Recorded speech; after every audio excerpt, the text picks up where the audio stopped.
Voilà, de retour sur le plateau.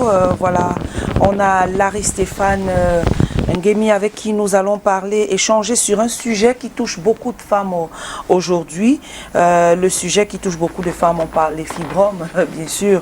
C'est beaucoup de femmes veulent forcément veulent procréer et c'est souvent très difficile. C'est vrai que c'est pas la spécialité de Larry, mais on va juste prendre, on donne il donnera son point de vue en matière de on appelle ça comment? De fibrome utérin, puisqu'on parle du fibrome utérin, les facteurs de croissance et complications en sa qualité d'homme de la santé aussi. Parce qu'il côtoie toutes ces femmes-là et ces personnes qui ont envie d'accoucher tous les jours. Bonjour Larry. Bonjour. Bonjour. Mireille, Cass, bonjour. Bonjour. Bonjour à tous ceux qui nous regardent ce matin. Voilà. Alors Larry, on parle aujourd'hui du fibrome utérin, qui est un facteur de croissance. On parle des facteurs de croissance et les complications. Déjà savoir les fibromes, c'est quoi? C'est vrai qu'aujourd'hui on dit les myomes. Oui. On n'appelle plus fibromes. Voilà, déjà il faut définir déjà ce que c'est que les fibromes. Bien évidemment, on entend parler souvent de myome, mais je voudrais déjà dire que c'est la même chose. Ouais. Fibrome et myome. Oui, j'ai dit Voilà, c'est justement c'est la même chose. Ben, il faut dire que les fibromes, c'est quoi? C'est une tumeur, c'est-à-dire bénigne. Bénigne, ça il faut le dire, c'est-à-dire c'est une forme, pour que les gens comprennent concrètement, une forme de masse qui, bien évidemment, se développe. Il faut dire que ça peut s'accroître, bien sûr, sur plusieurs facteurs dont nous allons, au long de la thématique, développer ensemble. Mais voilà, il y a des facteurs justement qui peuvent favoriser cet accroissement, cette présence des fibromes-là. Mais il faut dire que d'une manière générale, les fibromes ne nuisent pas comme on le pense. Ça, il faut le dire. Ah bon? Maintenant, ça va dépendre justement de la localisation, de la taille, bien évidemment, ou encore des symptômes qui en découlent. C'est ça qui fait généralement problème, d'où on pourrait certainement parler de l'aspect chirurgical et autres. Et comment savoir quand on a un fibrome, que quelqu'un a un fibrome? Voilà, là il s'agit bien évidemment des symptômes. Il faut commencer déjà par les douleurs au niveau du bas-ventre, c'est-à-dire douleurs, on appelle ça douleur pelvienne, bien évidemment. Il faudra aussi parler des rapports, c'est-à-dire cette douleur pendant les rapports. Mais là il faudra le préciser, ça va dépendre, comme je l'ai dit, de la taille. Plus, vous devez comprendre que plus ça prend de volume, plus les symptômes se manifestent. Parce qu'il faut dire que de prime abord, les fibromes, que ce soit, qu'on appelle encore myome, sont asymptomatiques.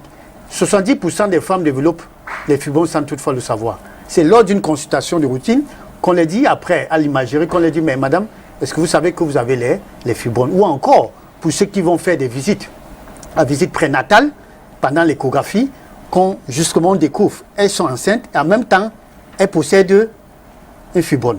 Voilà. Alors, quel est l'examen qu'on fait pour savoir si on a le fibrome ou pas?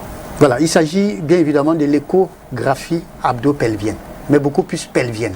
Ça permet justement de pouvoir voir si vous avez justement une fibrome ou pas. Ou encore à partir de toucher rétal. C'est-à-dire ça, c'est le gynécologue, bien évidemment, en sa qualité de spécialiste, qui va justement...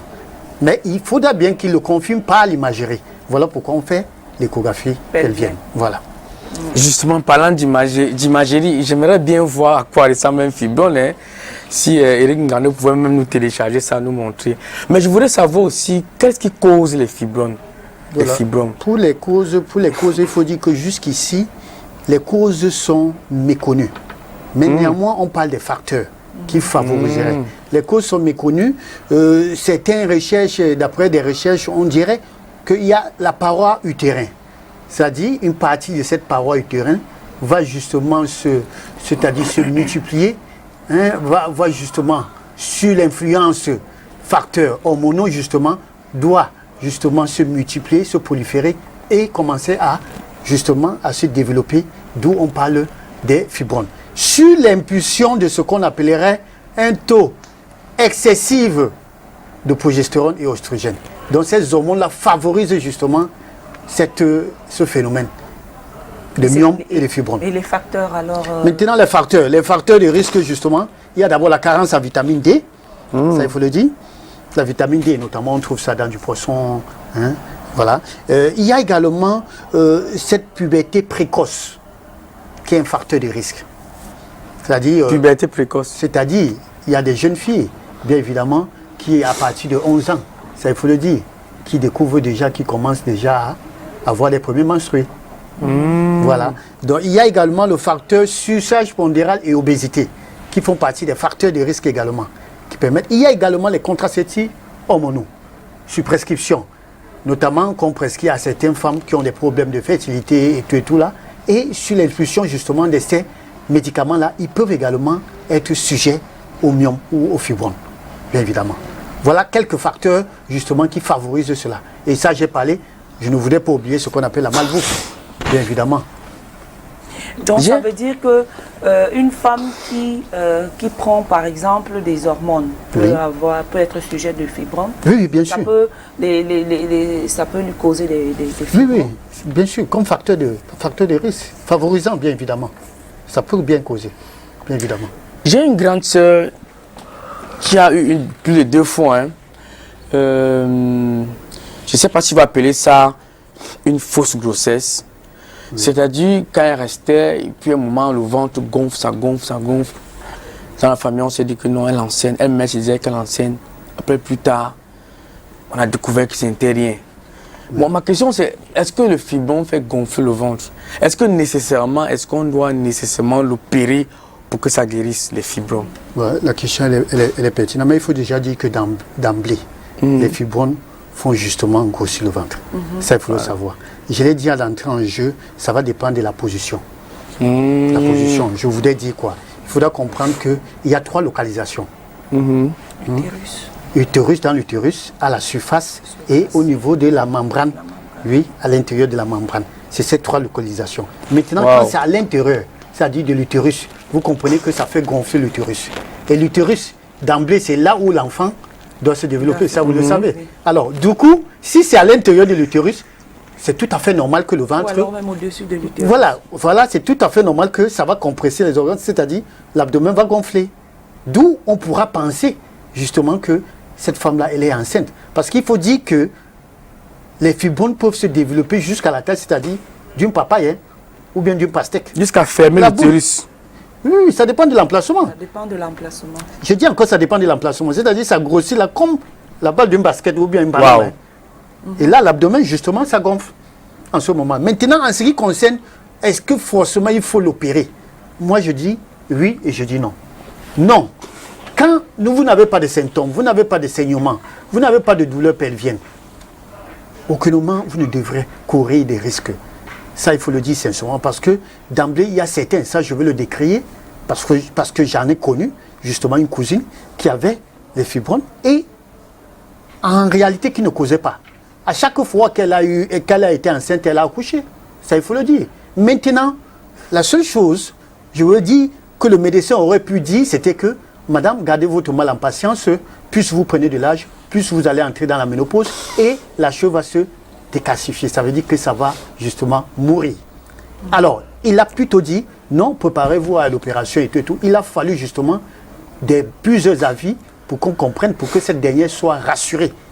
Pas d'autres médecins pourraient être rassurés que non, en principe, il faudra qu'elle reste tranquille. Et au jour d'aujourd'hui, elle n'a jamais été opérée et elle vit bien avec ses enfants. Donc il faudra dire que ça dépend de l'emplacement, du type justement de ces fibromes-là. Alors, si ça cause problème, il y a saignement et tous ces malaises, douleurs, parce que la douleur parfois elle peut être atroce et tout, et que le gynécologue, le spécialiste, bien évidemment, juge qu'on doit l'ôter, en ce moment-là, on devrait justement opérer. C'est en ce moment-là. Mais il faudrait dire aussi que dans cet aspect, il y a des traitements, je voulais dire naturels, qui permettent de pouvoir tuer, s'il faut le dire ainsi. Tuer parce que quand vous empêchez justement à ces fibromes de se développer, de grossir, vous le tuez.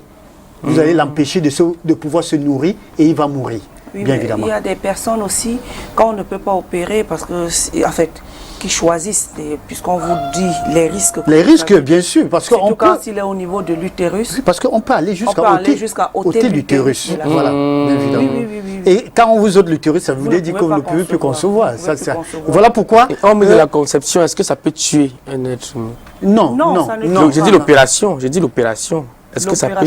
Non, mais il faut que l'opération soit mal faite pour que la personne meure. Non. En réalité, l'opération des fibromes, on enlève vraiment sans problème dans notre pays aujourd'hui. Il n'y a pas de problème à ça. Mais avec ce que Mère Grace dit, il y a lieu de le préciser justement, c'est que quand il s'agit de l'opération, parfois on a besoin des avis, soit du conjoint, ceux qui sont mariés, pour pouvoir les expliquer, pour dire que non, tiens, les risques, voilà, il se trouve que ces fibromes est localisé à cet endroit. Et on ne peut pas le faire sans toucher à l'utérus.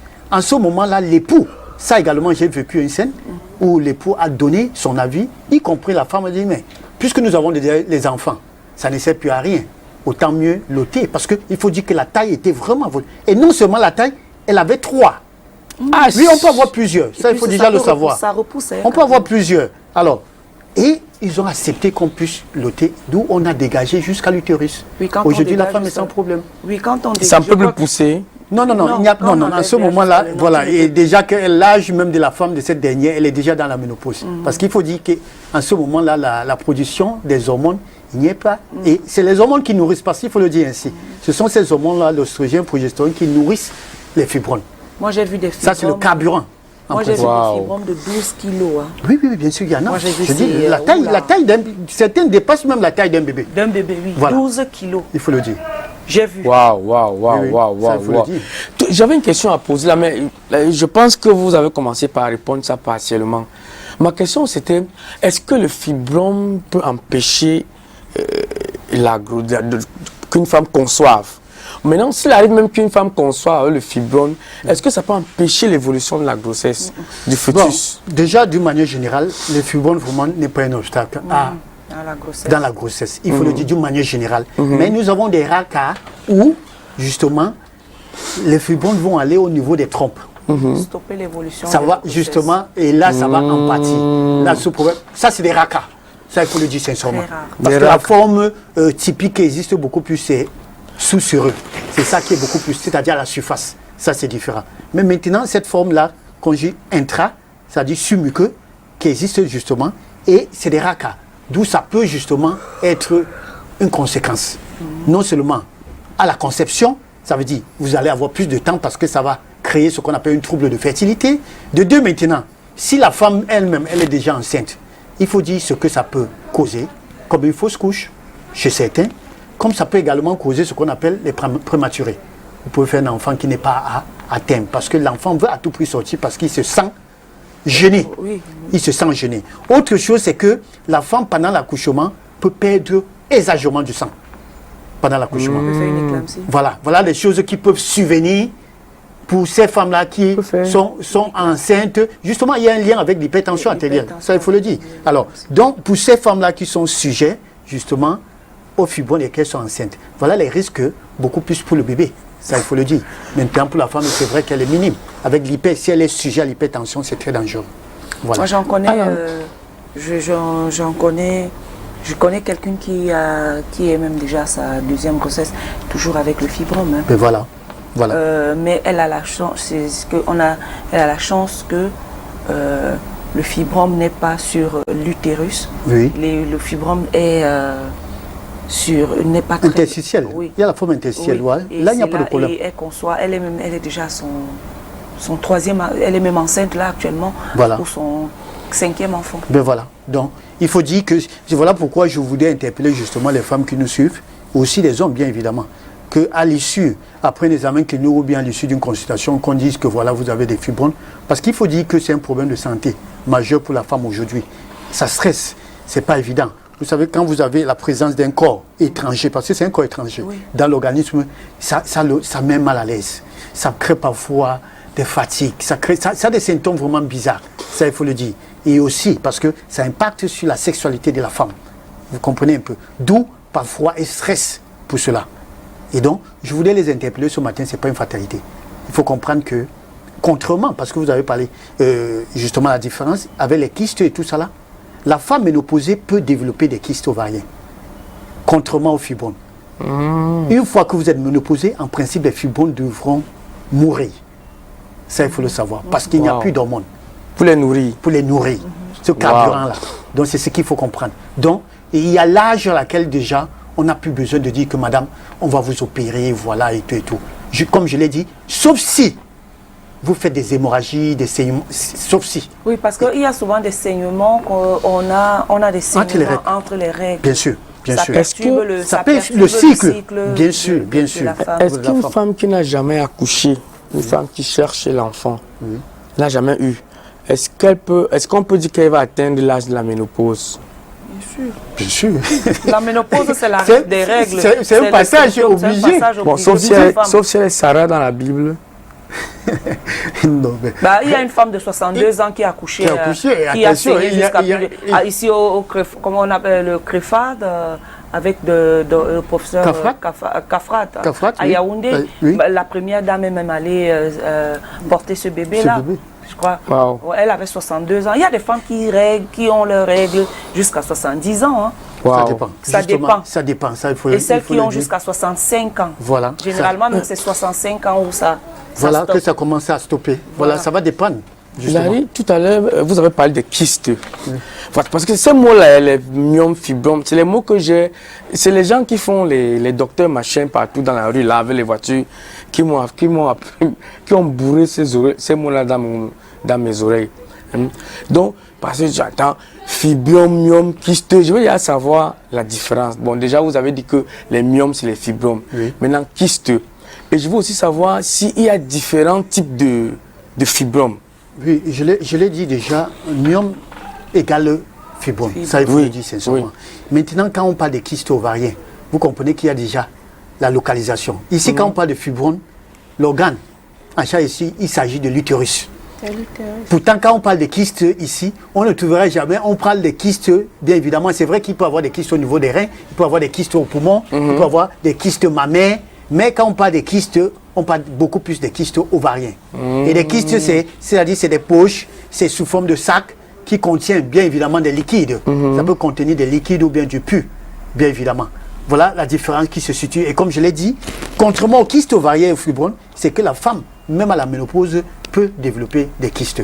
Ça, il faut le dire déjà. Maintenant, pour les types de fibromes, on parle des types de fibromes à cause des localisations. Il y en a 3 localisations. Ça, nous l'avons dit à l'entrée du jeu là. Elle peut être à l'intérieur, elle peut être à la surface ou encore au niveau de la paroi utérine.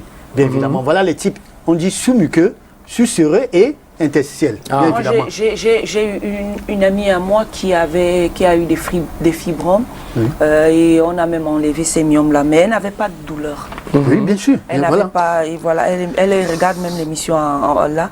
Elle dit je n'avais jamais de douleur pendant les rapports sexuels. Ben voilà. Ni les douleurs pelviennes. Et elle se nourrissait de la vitamine D. Voilà. Et beaucoup de poissons. Très bien, super. Elle mangeait Sauf que l'année où elle avait été quand même opérée, parce qu'on a enlevé ça, l'année où elle avait opéré, elle saignait abondamment. Oui. Elle a saigné abondamment et ça a duré près de 6 jours, ces saignements. Oui. Abondamment pendant 6 ça il faut jours. le dire. Oui.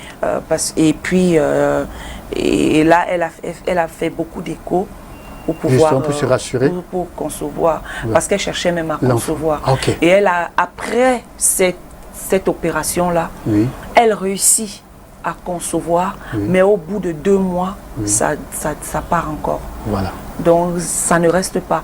Parce qu'elle est là, elle attend toujours quand ce sera 8 semaines avant d'aller voir à l'hôpital. Voilà. Pourtant, moi, je lui avais dit que dès qu'elle a même seulement 1 semaine de retard, qu'elle aille à l'hôpital pour ne serait-ce pour qu'on aille bloquer. On commence à bloquer ça dès la première semaine. Mais on a des gynécologues ici qui demandent d'attendre après, c'est compliqué. Qu'est-ce qui explique le fait que ça ressort? C'est aussi compliqué là. Voilà, oui, ce qu'il faut dire, je crois, Méga, nous avons souvent parlé sur ce plateau, quand on a déjà, on est personne à risque. Parce qu'il faut dire personne à risque, justement, comme cette dernière-là, il faut prendre les prédispositions. Les prédispositions, c'est quoi? On prépare la venue d'un bébé. Et préparer la venue d'un bébé, c'est faire des consultations. Non seulement se référant de ses antécédents, parce qu'il faut dire qu'il y a aussi un facteur familial, c'est-à-dire, bien évidemment, un lien familial, c'est-à-dire si la maman a eu à développer, la jeune fille, dans la mesure du possible, pourrait également Ça, il faut contrecarrer. Et contrecarrer, ça veut dire c'est une grossesse qu'on doit suivre, qui doit être suivie. Et pour cela, cette dernière-là, ce qu'elle avait à faire, c'est se rendre à l'hôpital et que le médecin ou le gynécologue qui consulte puisse connaître déjà sa situation. Ça, c'est très important. Attendre que ça soit après, c'est de là, justement, parce que j'ai parlé bien évidemment des fausses couches, bien évidemment, qui peuvent survenir. Et c'est ça que cette dernière-là a dû. Mais il faut aussi dire, comme Calvin nous le disait, parce qu'il se posait la question si ça peut récidiver, bien évidemment. Voilà. On peut vous opérer suite à une fibrome et que 2 ans plus tard, et que ce même fibrome-là puisse revenir. Voilà. Donc ça, il faut le savoir. Il faut vraiment le savoir, ça c'est important. Voilà pourquoi il y a justement ces facteurs-là qui favorisent l'accroissement de ces fibromes-là. Waouh. Voilà. Tout à l'heure, s'il te plaît, Larry, quand Megas lisait l'histoire de cette fille-là, elle a dit que après avoir extirpé ce fibrome, oui, elle a conçu ses ressorties. Oui. Qu'est-ce qui explique le fait que ce soit ressorti? Voilà, mais j'ai expliqué un facteur parce qu'il y a ce qu'on appelle les bouleversements hormonaux ici. J'ai parlé plus il y a production, justement, de ces hormones, oestrogène, progestérone, d'où il y a problème. C'est ça le véritable problème. Voilà. Il y a toujours un rouleau, comme je peux dire, un rouleau compresseur. Quelque chose qui... Voilà. Maintenant, voilà pourquoi on dit ne peut, justement, entrevoir. C'est-à-dire, justement, impacter la production de ces hormones-là, c'est quand vous entrez, bien évidemment, à un âge avancé, c'est-à-dire quand la ménopause se prononce. En ce moment-là, plus ces hormones-là vont commencer à baisser. Plus ça baisse, plus ça devient nul. Ça disparaît. Parce qu'ils n'ont plus de nourriture. Voilà. J'ai une question à 2 volets. Quelles sont les complications du fibrome, premièrement? Et de 2, quels sont les aliments que lorsqu'on mange, ça favorise les fibromes? Voilà, les complications des fibromes, il y en a plusieurs. Vous allez voir. Je veux savoir si les aliments que les complications. Elle a dit avec l'exemple qu'elle vient de parler tout à l'heure là, de cette dame-là, elle pourrait tomber dans ce qu'on appelle l'anémie. Ça, c'est déjà une complication. Quand tu saignes abondamment, tu peux tomber dans ça. Maintenant, vous allez constater soit les chevilles. Au niveau de la cheville, ça enfle. Parce qu'à priori, beaucoup pensent que quand les chevilles enflent, je parle des femmes, bien évidemment, c'est un problème de cœur, de tension et tout là. Non. Faites très attention parce que ça également, la présence des fibromes ou des myons dans le ventre peut également impacter au niveau justement des œdèmes. Vous allez faire des œdèmes. Pourquoi? Parce que ça va compresser les organes. Ça peut compresser les vaisseaux sanguins à cause de sa taille, à cause de la position. D'où il y a problème de circulation. Ça, c'est autant des complications qu'il faut faire. Je vais encore repartir à l'hôpital pour voir s'il y a le Non, c'est autant, de choses. J'ai quand même, moi, chez moi, les pieds enflent, mais moi, on n'a jamais vu des fibromes. Non, mais gars, je voudrais dire, ça, je vous dis, c'est ce qui se passe. Ça, donc, comme c'est là, c'est que j'ai un fibrome. Ça, je le dis encore, je parle, il faut consulter. À chaque fois que la femme a des pieds qui enfle, qui fait des œdèmes au niveau de la cheville. Je le précise encore. C'est-à-dire on appuie. Voilà. Parce qu'il faut préciser. Voilà les œdèmes. Faites très attention. Ne pensez pas seulement à un problème de cœur. Vous pouvez aller à une consultation et qu'on vous dise que non, madame, votre cœur est bien et tout là. Mais je dis, faites très attention. Si vous êtes personne à risque, vous êtes obèse, vous avez une surcharge pondérale, vous avez eu à prendre les hormones contraceptives. Faites très attention. Ça aussi, vous pouvez être... Je suis coriace. Tu es potelé. Tu es dodu. Tu n'es pas ton port. Parce qu'il faut dire aussi que... quelque chose. Parce qu'il faut dire aussi une chose... Mais je suis tout le temps en train de vérifier. Il faut dire une chose, parce que je voudrais vous le dire, parce que je ne veux pas dire vous concerner. Vous savez l'espacement de grossesse. Oui. Vous allez voir une jeune dame qui a fait son enfant à 16 ans. Elle attend encore l'âge de 35 ans pour pouvoir faire l'autre. Est-ce que ça, c'est un facteur de risque? Il y a beaucoup de ces femmes qui, au moment justement, après avoir conçu, à l'issue d'une consultation ou bien visite prénatale, on découvre justement la présence des fibromes. Parce que ça fait partie aussi des facteurs de risque. Cet espacement. Mais ou encore, ces femmes... Oui, on parle justement, le médecin va palper, il va faire une toucher. Justement, ça peut ne pas faire mal. Comme j'ai dit, a priori, c'est asymptomatique. Mais maintenant, quand on en voit, avec les signes dont je venais de dire, vous allez voir ces saignements ou encore douleurs pendant les rapports et tout là. Là, maintenant, quand on vous demande d'aller faire une consultation, soit l'échographie, parce qu'en réalité, voilà à quoi on pense généralement. C'est là où on découvre justement que vous avez des fibromes. Ou encore, lors d'une consultation où vous êtes à la recherche de l'enfant, on va justement constater que ça également, il y a la présence d'un fibrome, mais qui se localise au niveau des trompes. Et là, c'est dangereux parce que ça va perturber la fertilité. Donc voilà ce qu'il faut retenir. Ça, c'est important de le savoir. Qu'à chaque fois qu'on a ce problème-là, on devrait consulter. Ça, c'est important. Docteur, vous n'avez pas répondu au deuxième volet de ma question. Oui. Moi, je voulais savoir s'il y a les aliments qui favorisent l'apparition des fibromes. Bien sûr. J'ai parlé tout à l'heure que les hormones étaient oestrogène et progestérone, étaient le carburant des fibromes. Mais nous avons des aliments qui contiennent ces hormones. Je prends déjà le soja. Et je l'ai toujours dit que quand vous avez des enfants, filles et garçons à la maison, réservez-vous, abstenez-vous de donner beaucoup de soja à la jeune fille. Ça, je l'ai toujours dit. Et au garçon? Le garçon peut consommer contrairement à la jeune fille. Wow. Parce que ça va perturber le système hormonal. Ça pourrait. Et justement, d'après les recherches, ça a été prouvé. Si vous donnez beaucoup, parce que sur nos marchés aujourd'hui, quand les femmes évitent de donner du lait maternel, sur nos marchés-là, il y a sans publicité, cette forme de lait dans les seaux jaunes-là. On dit ça nourrit, ça fait gonfler le bébé, l'enfant donne le kilo. C'est du soja. Ça, il faut le dire sincèrement. Mais ça ne vous aide en rien. Faites très attention, parce que plus l'enfant grandit, après, ce problème va s'installer, ce trouble de fertilité. Je ne dis pas que non, l'enfant ne doit jamais concevoir, mais il y aura trouble, l'enfant va chercher tellement. Et si son partenaire est hypofertile, c'est un problème. C'est un problème. Voilà, donc il faut le mentionner. Hypofertile, ça veut dire qu'il y a... Ce n'est pas qu'il est stérile. Oui. Ça veut dire qu'il y a difficulté à pouvoir procréer quand on parle d'hypofertilité, bien évidemment. Il y a des femmes, quand on dit hyperféconde, ça veut dire que moins de... Tu puisses seulement tomber enceinte. Voilà. Alors, maintenant, je dis les aliments, nous avons le soja. Mais comment concevoir qu'une femme qui était hyper féconde et puis à un moment donné n'arrive plus à concevoir? Oui, mais toujours... Ça devient difficile. Oui, toujours est-il dit que... Elle n'a ni fibrome, ni ceci, ni là, machin. Elle n'a pas tout ça, mais elle ne conçoit pas. Oui, eh bien, il y a des facteurs. Il y a toujours des facteurs. Il y a toujours une cause. Je pense qu'il faut toujours... La sorcellerie. Non. Bon.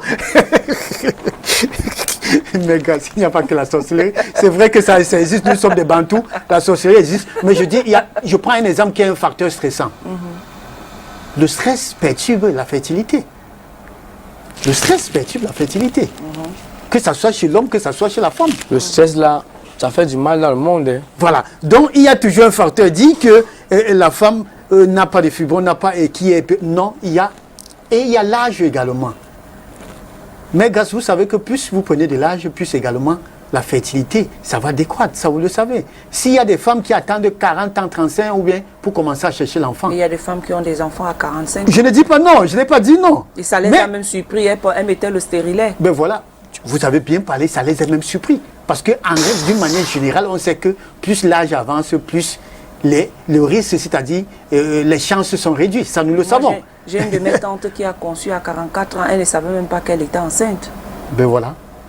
Non, nous avons des cas, nous appelons ça des cas isolés, contrairement. Elle mettait le stérilet. Oui, mais bien sûr, moi je connais une femme qui, justement, avec le stérilet, elle a dû concevoir. Elle était très énervée. Elle était même très étonnée. Énervée d'être enceinte même parce que... Ah bon? Oui, parce qu'elle disait qu'à quel âge elle a commencé à pleurer. Oh mon Dieu. Parce qu'elle avait déjà 6 enfants. Elle pleure quoi? Bon, quelle accouche elle n'avait pas donné à non, une femme qui n'a pas d'enfant? Si on ne te dit pas, tu vas penser que c'est l'enfant de sa fille aînée. Ah bon? Donc, oui. Larry, s'il te plaît, donne-nous un peu l'inverse maintenant. Tout à l'heure, tu nous as donné le soja, ça... Oui, je n'ai pas fini de citer des aliments. J'ai dit, tout compte fait, tout ce qui est protéines, beaucoup plus animal. La viande rouge, ça nourrit les fibromes. Ça, il faut le savoir. Tout ce qui est, voilà, le sang, vous avez compris, il y a ça. Donc, il faudrait éviter de consommer trop de viande. Trop de viande. Ça, c'est très dangereux quand vous avez justement les fibromes. Il faudrait éviter également le lait. Et vous savez que sur nos marchés aujourd'hui, nous avons toutes sortes de lait. Oui. Notamment les laits entiers là. Aujourd'hui, on a frappé à mon portail hier où on me proposait une boîte de lait à 500 francs. Une grosse boîte de lait. Imaginez, comment ne pas acheter un carton et mettre à la maison? Et le fromage? Le fromage également. Maintenant, il va s'agir de quel type de fromage? La vache qui rit. La vache qui rit, s'il vous plaît, n'est pas un fromage que je conseille, sans publicité, que je conseille à ceux-mêmes qui ont des problèmes de santé. Bien évidemment. Il y a des bons fromages. Il y a des fromages maigres. Il y a des fromages de fruits. Ça, ça je ne sais pas si vous le savez. Il y a des fromages en fruits. Des fromages light. Hein, qui sont conseillés. Alors maintenant, les fritures, les charcuteries, toutes ces choses-là ne favorisent pas. Au contraire, ça nourrit ces fibrones-là. Maintenant, il faut faire plutôt l'inverse et consommer beaucoup plus des aliments riches en fibres. Notamment les légumes et les fruits. Des fruits, les oranges, les kiwis. Ça, voilà autant la poire. Voilà des fruits qu'il faut consommer. Le haricot vert, parmi les légumes, du chou. Voilà les aliments qu'il faut consommer. Et là, ça va priver justement ces myomes-là de pouvoir se nourrir. De se développer. Voilà. Est-ce qu'il y a une corrélation entre les fibromes et la sexualité? Oui, mais nous l'avons déjà dit. Nous l'avons déjà dit. Il faut dire que ça peut impacter déjà. Et comme je l'ai dit, il y a quand la femme a ces fibromes et qui ont un volume assez, je veux dire un volume considérable, non déjà sa vie, la sexualité de la femme serait vraiment affectée, s'il faut le dire. Parce que les douleurs, elle ne serait pas à l'aise.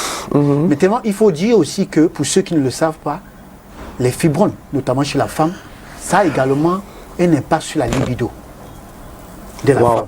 Quand je parle de libido, je parle ici du plaisir. Ça, il faut vraiment le savoir.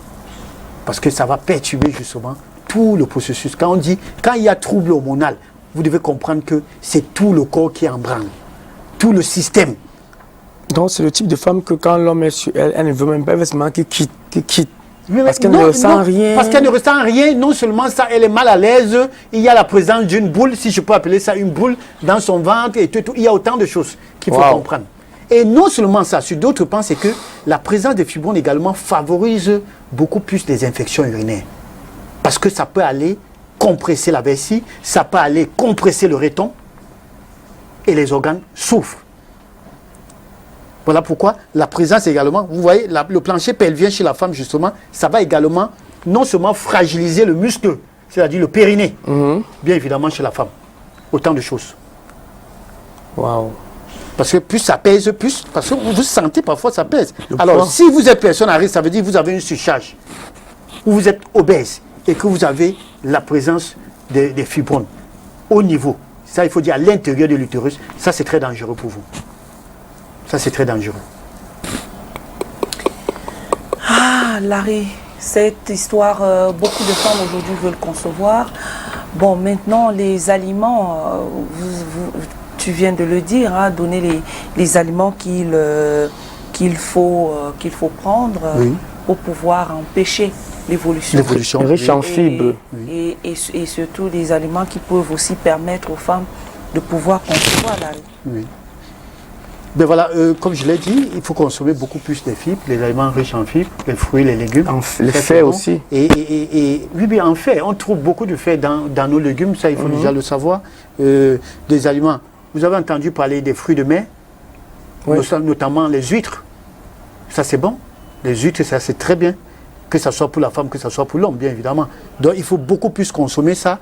Et ça, il faut dire aussi, il faut beaucoup boire de l'eau. Il faut beaucoup boire de l'eau. Ça, il faut toujours le dire. Moi, aujourd'hui, je le considère comme tout premier aliment. Il faut beaucoup boire de l'eau, ça c'est très important. Faire le sport, ça c'est important. Faire le sport parce que le sport également, non seulement favorise une bonne circulation, bien évidemment, et le bon, c'est-à-dire, ça met nos organes en bon état. Ça permet à nos organes de mieux s'oxygéner. Ça, c'est important de le savoir. Et bien dormir. Ça également, il faut bien dormir. Plus on dort bien, plus on se sent bien. Ça, c'est important de le savoir. Éviter l'alcool, éviter la cigarette. Voilà. Et donc, pendant qu'on y est, j'ai une question, hein, même si ça n'a pas de corrélation. Quand quelqu'un oublie trop, est-ce qu'il y a des aliments qui peuvent favoriser le fait qu'il n'oublie plus trop? Oui, mais nous avons des aliments qui, oui, bien sûr. Oméga 3. Oui, nous avons les fruits rouges, les myrtilles, les baies, les mûres, betteraves. Ça, c'est autant de fruits qui permettent justement de booster. N'oublions pas que ce qu'on appelle le QI, le coefficient intellectuel, ça se booste également à travers les aliments. Ça, il faut le savoir. Le cerveau a besoin parfois d'être plus oxygéné. Et pour être bien oxygéné, il faut lui donner du sucre qu'il faut, du bon sucre. Et on Voilà. trouve ces sucres-là dans les fruits, notamment ces fruits rouges dont j'ai cité, riches en antioxydants. Ça permet justement d'avoir le cerveau qui est toujours En éveil. voilà, en éveil. Voilà, merci pour le mot, qui est toujours en éveil et qui permet justement de mieux respirer. Waouh. Voilà. Waouh. Merci beaucoup Larry d'être passé ce matin encore pour le plaisir de beaucoup de téléspectateurs. J'espère que vous avez été nombreux à apprécier les dires de Larry et sûrement, il faut bien se nourrir. Quand moi je dis tout le temps ici que la santé passe par la bonne alimentation, Voilà. c'est très très important. Merci Larry. On se retrouvera mardi. Par la grâce de Dieu. Par la grâce de Dieu, Calvino. Demain, Merci, on est Mère encore Grâce. On est ensemble demain. Et puis, on souhaite bonne guérison à Soso. Hein. Oui, bonne guérison à Solange. Ok, Et, absolument. voilà, on espère qu'elle va retrouver la pêche. Demain, on se retrouve ensemble avec Francis Hérette pour la deuxième, la deuxième du mois. Sur toujours comme le mercredi, on est là pour enseigner. C'est une école d'une autre manière, autant pour moi. Dieu vous bénisse. Retrouvons-nous demain. Ciao.